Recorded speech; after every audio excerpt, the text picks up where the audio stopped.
দিদিভাই, পুঁই শাক আর মাছের মাথা দিয়ে আজকে ওই তরকারিটা কি বানাবে? হ্যাঁ, তুই তাহলে সবজিগুলো কেটে ফেল। আলু, কাঁচকলা, কুমড়ো, বেগুন, কুঁদলি, পুঁই শাক আর ডাঁটাগুলো কেটে ভালো করে ধুয়ে নিয়েছি।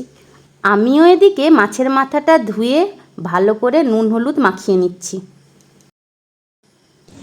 এবার কড়াইতে তেল দিয়ে তেল গরম হলে মাছের মাথাগুলো ভেজে নেব। দেখো, মাছের মাথাগুলো সুন্দর ভাজা হয়ে গেছে। এবার তুলে নিচ্ছি। তুই পেঁয়াজ কাঁচা লঙ্কা কুচি করে দে।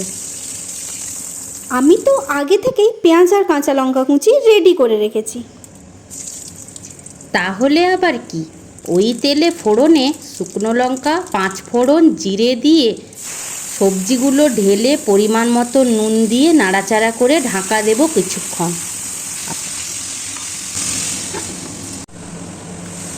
অল্প সবজিগুলো সেদ্ধ হয়ে এলে পেঁয়াজ কাঁচা লঙ্কা কুচি দিয়ে আবারও নাড়াচাড়া করে আগে থেকে বেটে রাখা আদা, রসুন, জিরে, ধনে, শুকনো লঙ্কা দিয়ে দেব। আর কি দেবে? এবার ওর মধ্যে হলুদ, লঙ্কা গুঁড়ো, সামান্য চিনি আর ভেজে রাখা মাছের মাথা দিয়ে ভালোভাবে কষাতে হবে।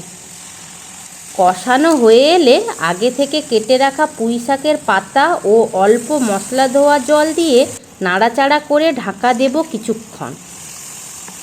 হয়ে গেছে, ঢাকাটা খুলে দেখি। না, হয়নি।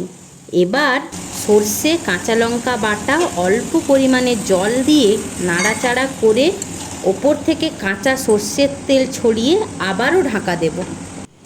এবার ঢাকা খুললেই রেডি মাছের মাথা দিয়ে পুঁই শাক। এবার তবে খাই আর খাই।